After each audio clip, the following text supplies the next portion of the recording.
Well, hi there. This is Nick Rosso and Ash. Welcome to the show, mate. Thanks, mate. Thanks for having me on. No, you're more than welcome. And look, you would have heard in the bio or the intro earlier. I've been trying to keep up with what you're doing, so we're going to have to try to put all this together, mate. So look, I was fortunate. We caught up recently, actually. It was a PropTech Hub WA, and I'm glad you're wearing that shirt. But Yeah. we caught up and you had the launch of the life size plans, which was amazing. How good. Is And that amazing or what, hey? huge. You've got other things you're doing with builders as well. But look, talk to me about PropTech Hub. Where did it all start for you? Yeah, so it started out of West Tech Fest. So the common person wouldn't really know what West Tech Festival is, but it's actually Western Australia's largest tech conference. Right. It's sort of the end of November, first week of December, and you can kind of use it as a bit of a business networking, pre-holiday to the holidays. That's what I like to do. And and it's all the different tech sectors. And we were lucky enough to come out of that. I was there as a guest. I was sitting next to a good mate, Charlie, and he pointed to Jeff. And then Jeff, because I was sort of coming up with this idea of a cool place for property and construction techies to hang out. He pointed to Jeff. Jeff has some space. We caught up, and yeah, the rest is history, I Well, there guess. you go. Yeah. You were talking Yeah. about Charlie Gunningham, is that right? Yes, yes, yes, yes. Good. So Charlie is the godfather He of is, prop isn't tech he? in Western Australia. He is. So it was just such a coincidence. Well, not coincidence, he was sitting next to me, but a coincidence that I came up with this idea of property and construction technology, kind of a hub.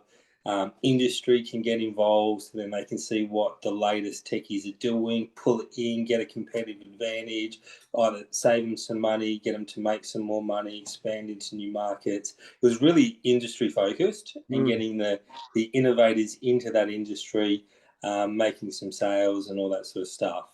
And then he was sitting there as I was sort of putting this on a napkin that was on the table, basically.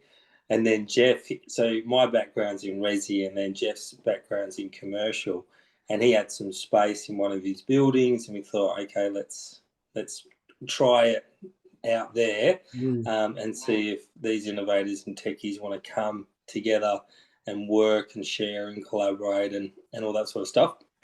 Turns out they did it. So getting them to actually come to the hub and work together has been my hardest challenge. Yeah, right. But if it's an event where there's food and there's booze and they can get up on stage and talk about themselves, they're there. Don't worry about Yes, yeah. Aren't that. we all? So we've sort of pivoted into more the event stuff. Learnt really quickly that they're just interested in sales and investment, right? They Yeah. just want money.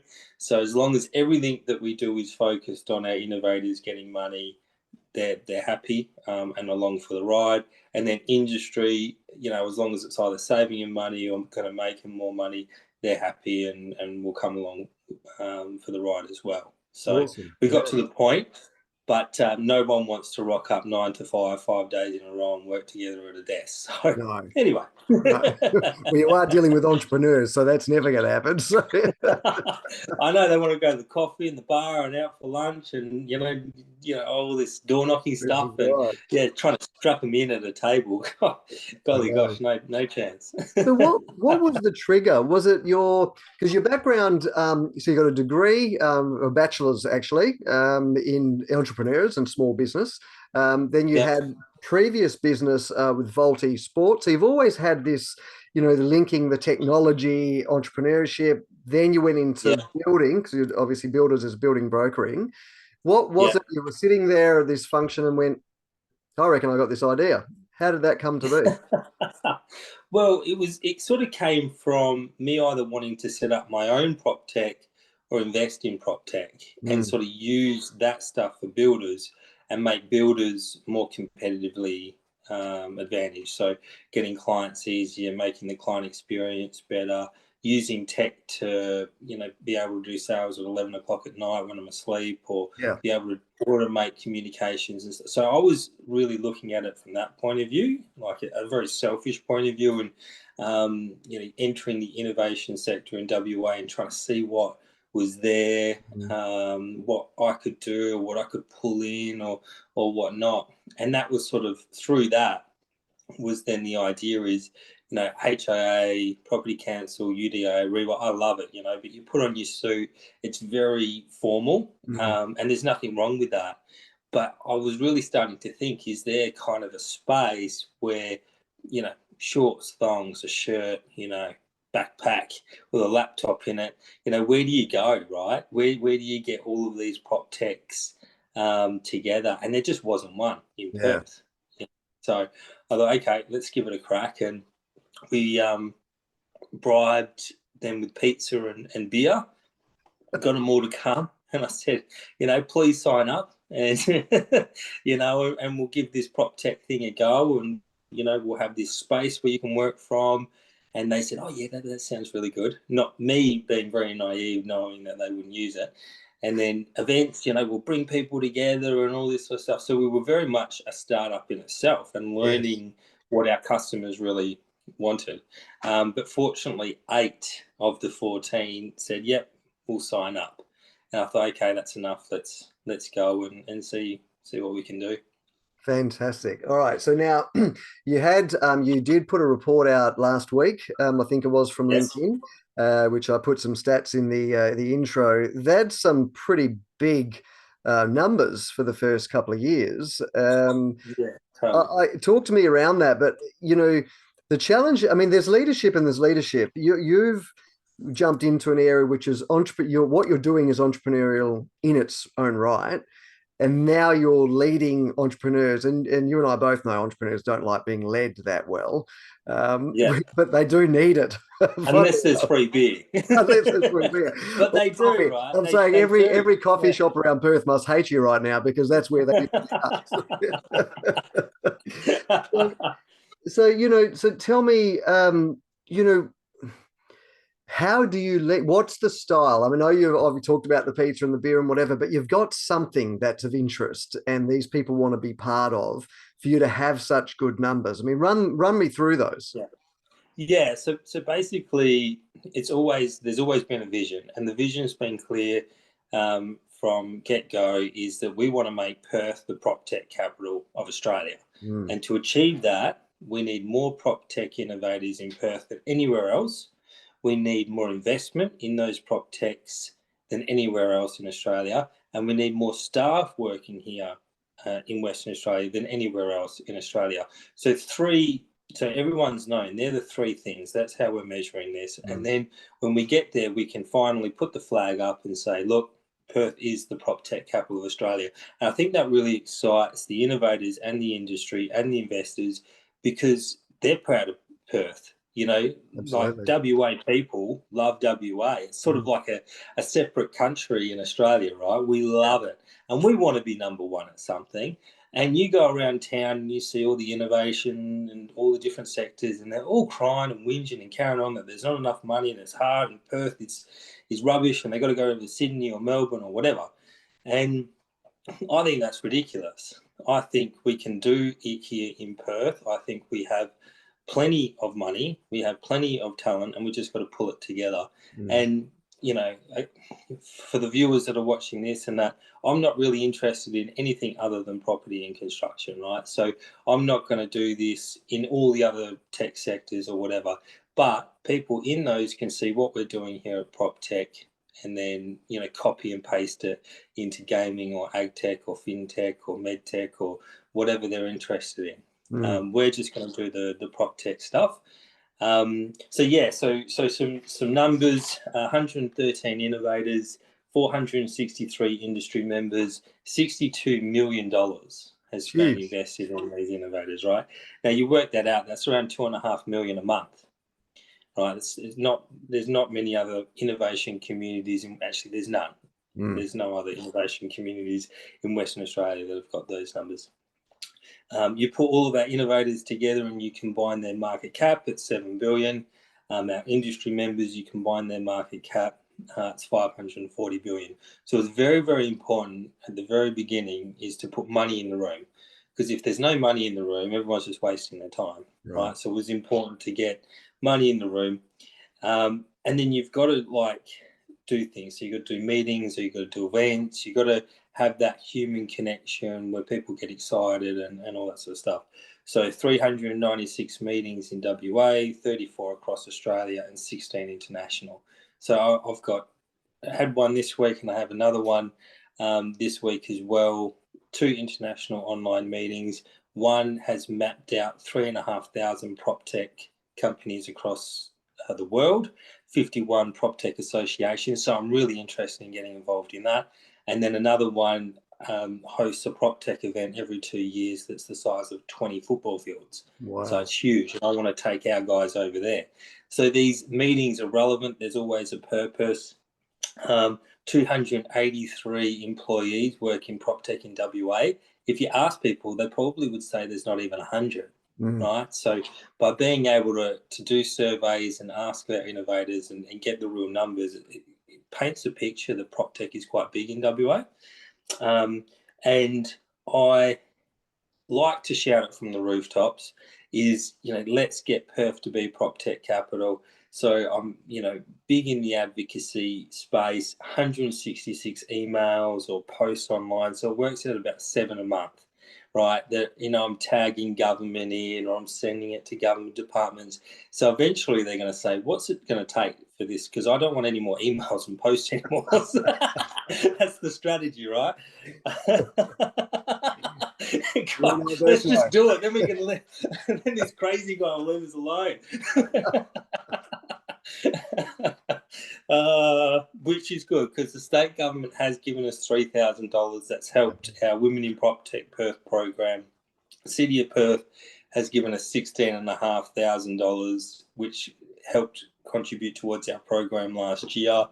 And then to do all that, 98 events we attended, 58 events we hosted, and 2,871 people through the doors over those 2 years. So I remember some nights I had 3 events on at the same time, and they were all down St. George Terrace. So I would pop into one, have a drink, then go to the next one, have a little nibble, have a bit of a chat, then go to the next one. And I was kind of rotating through the events all night. So people thought you were there all night. I got my steps in that night. Hey, groggy, things you do. Oh, I know. Well, look, you've got a clear passion and energy for this, which I love, but you understand it as well. There certainly is a space. I mean, property, not dissimilar to recruiting, really. In fact, recruiting, having been in property myself, as you know, for over 20 years, coming into recruiting, I feel like it's a tad behind property, and everyone in property is like, wow, this is so slow to catch on. It actually isn't. It does embrace technology quite well. And I think it's probably as a result of salespeople. We like shiny objects where, what's that? We just need to learn to make it actually work for us, which you are clearly doing. But what is it that drives you? What you get up in the morning? What's your plan? I mean, as you said, you're off this week, later on this week. So your time frame must be absolutely nuts. As you know, I spoke to Mark Sinclair previously, and his was off the charts how he starts and going across the country and what have you. Yours must be similar. Talk to me with what it looks like. Yeah, it sort of starts at 5 in the morning and finishes at 12 at night. Yeah, right. And it's different every day. It is different. Sundays, I really do try and make a family day and do different bits and bobs. You still can do things on the phone or whatever and push and tick things along. Friday nights, I always like to do either a family or a friend's dinner. We either host it or we try and go out somewhere, and we let people know that we're coming over for dinner. So just to give them the heads up. But it allows family and friends to be around you every week, because it is super easy to get consumed on this stuff, and you don't see people for a month or 2 months or 3 months.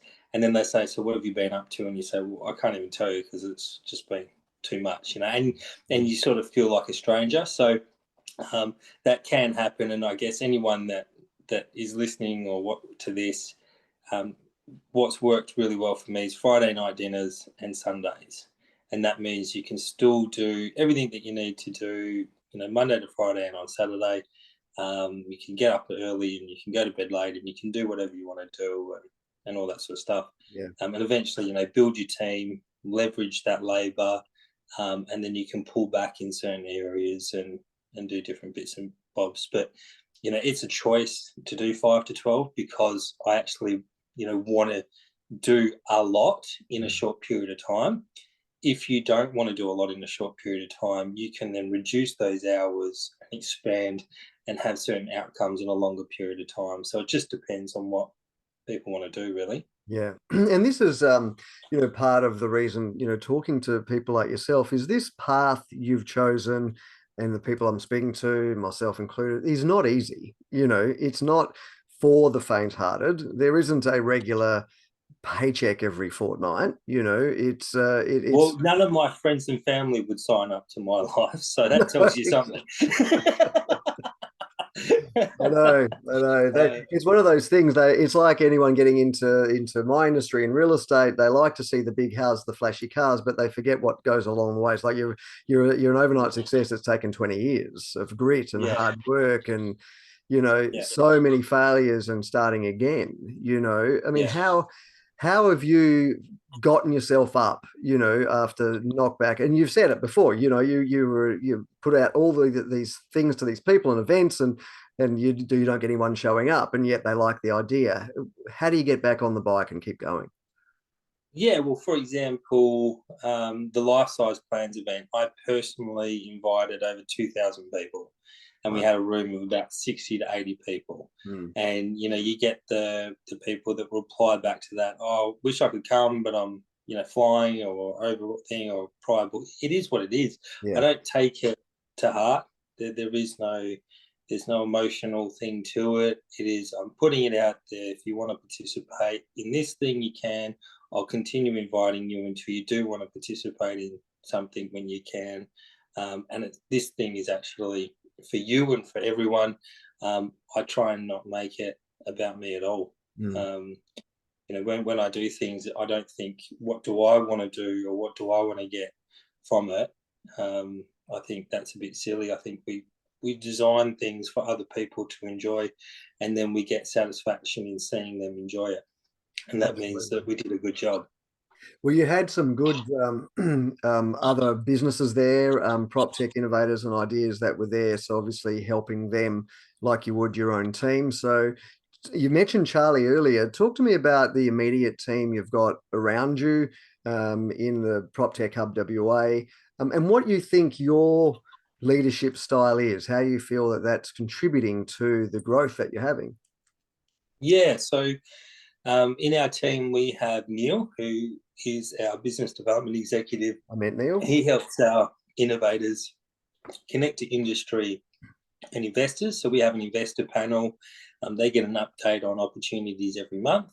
Neil is the perfect person for that, to liaise with those investors and present those opportunities. Also to provide some sort of catalogue to our industry members on what sort of deals or offers the innovators have.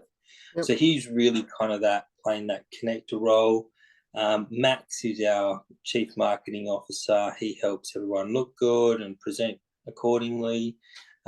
Steve is our chief financial officer, so he's able to help prepare our innovators for a trade sale, an IPO, get their books nice and clean for investors, and all the paperwork that comes with it. He's been a ASX listed CFO. He's sold property that's over 50 million, so he's got that skill set and ability to help. Kirsty runs the office and does a lot of the admin stuff, and soon we're actually going to bring on someone that can do the events and programs and something. So I am sort of actively looking for someone to play that role. It might be someone that has their own event business or whatnot, but can come in and we can contract out our program to them. They can be part of our team. Then maybe even do other launch events and things for our innovators and that sort of stuff.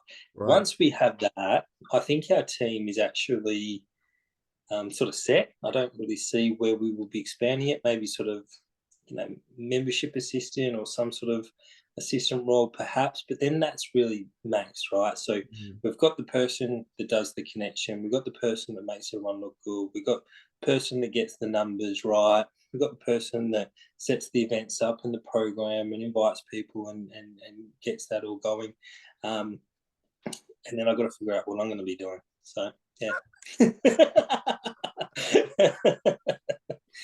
All right, well, it sounds like you'll be doing the most. But so, look, with the team comes together, how often would you say you all get together? I mean, you probably speak to each other a lot during the day.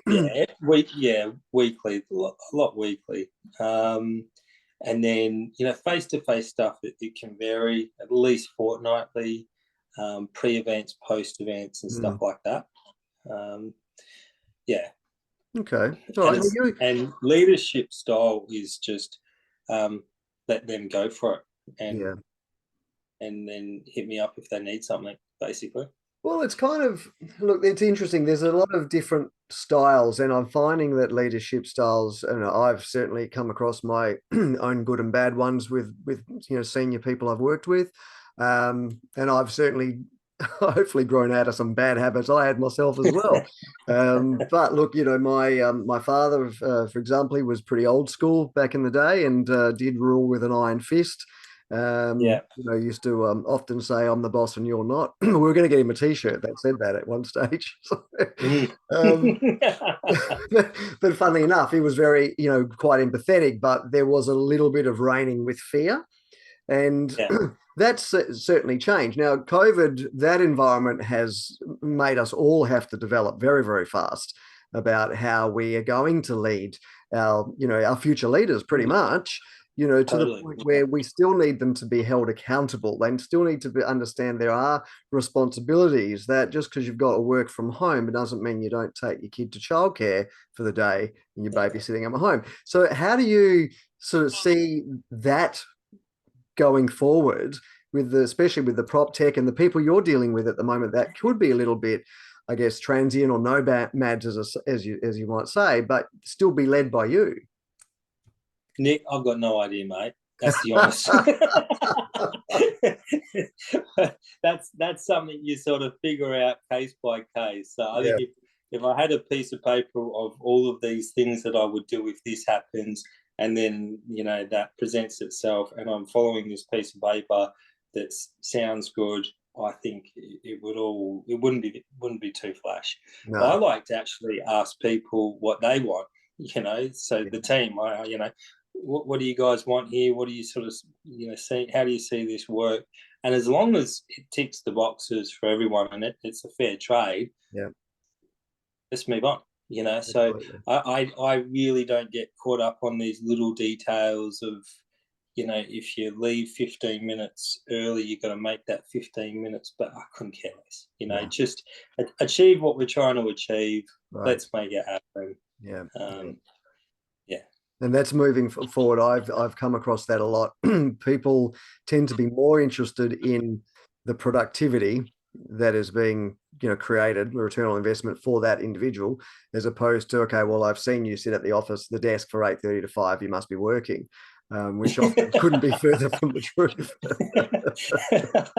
And you see the solitaire screen come up, when they don't think you're looking. I'm on break. Oh yeah, sure you are. The other one I've seen is a screensaver of a spreadsheet. I've seen that before. Oh, I love it. Look, obviously, Ash, your style is working. It is a very collaborative style, and I feel that's what the PropTech space needs. That's sort of people that are involved with that. You're having great success, clearly, but you've made a few statements also in that post I read last week that you've got some pretty big things happening in the next year or so. 3 years it was very specific. It wasn't a 2 to 5, it was a 3. So I'm really keen to, certainly with what you'd like to share, is what's coming. Yeah, okay. So last year, I wanted to put everyone's mind at ease that in this crazy mind, there is a plan and a vision. So I actually did a 3-year mission plan. So every single month, the date and the time of what we're doing for the next 3 years. Wow. And I sent calendar invites for the first year, and my phone blew up as in, what the hell are you doing? So I decided not to send calendar invites for the second and third year. But what that is, you know, when we first opened the doors, we said, look, number of PropTechs, investment, staff in WA, they're our metrics. That's going to make us number one. Now, there needs to go into more detail than that. Is what are we doing in July, in August, in September? What events, you know, what activities, what's the program? How do people get excited and get involved and know that they can grow over the next 3 years by being with us? So that was the intent. You know, we're taking them Melbourne, Sydney, Brisbane. We're taking them to Los Angeles and New York every second year, Singapore, London, Nigeria. And people always say, what do you want to take them to Nigeria for? and it's very funny, right? Do They go tell. nuts. But Nigeria has a PropTech association, has an amazing PropTech sector in Nigeria, and I see it as a gateway into Africa. And then I tell people, you know, and they say, oh, great, well, it's got an association. What's in it for me? And I say, well, you know, for example, let's say you've got a marketplace to list properties like REA or Domain or whatever. In Australia, you really don't want to compete against billion-dollar companies. You've got to have something super special, right, to break that. But there could be a country or countries in Africa or in Asia that don't have a marketplace of listing properties. Now, the proof of concept in multiple countries is ticked. We know people want to use it, right? So if we've got a PropTech innovator that has a marketplace, they can go into those countries, take market share in those countries, and now they become a valuable company. And if they do want a trade sale or IPO, their valuation is much higher. So that is a smarter approach rather than them rolling up the sleeves, grinding it out in the trenches and trying to fight on a really highly competitive country. Yeah. Well, that's so that's it. So that's part of it. There is a bigger announcement that will probably come out in May or June, and it's just there isn't anything like this in WA. It's going to provide a lot of capability to entrepreneurs in Perth and in Western Australia. It's a great win-win for a lot of stakeholders, and it will instantly make us number one in that month in a market that has provided that service and product for 12 years or more. Wow. And we are going to, in that month, already become bigger than what, and have a bigger product and service than what they have been able to have in 12 years. So, which I'll wait for that one. Yes, it is really going to transition a lot of people over to PropTech Hub, and it's going to grow us and get us to knock it out of the park. And then we can use the capital that we're making from that to do even more PropTech stuff here in Perth, but over East and overseas. Yeah. Ash, that doesn't surprise me that you're going to be announcing something big and exciting. So, as has been our time together, it's been absolutely fantastic. I love the energy and enthusiasm and what you're doing for not only Australia, but certainly for WA in the PropTech space. I think it's exciting, fantastic, and I wish you well in the future. But for anyone who wants to get hold of you, how can they do that? Where can they find you? If you want to just go to Google, type in PropTech Hub WA, and if you're interested in that, go through that, and then you can go in through those channels. Or if you want to, do the LinkedIn thing, and send me an invite. Beautiful. All right, mate. Well, look, thank you again. It's been great to have you on the show. I've really enjoyed the chat and some insights you've shared, not only with what you're doing in the future, but some of your styles and your leadership and the way you're thinking is I really enjoyed. So yeah, thank you very much. Thanks, mate. Thanks for having me on the show. And if you're watching this, please contribute towards Perth being the PropTech capital of Australia. Well said. Thanks, Ash. I'll talk to you again. You will. See you, mate. See you, mate. Bye.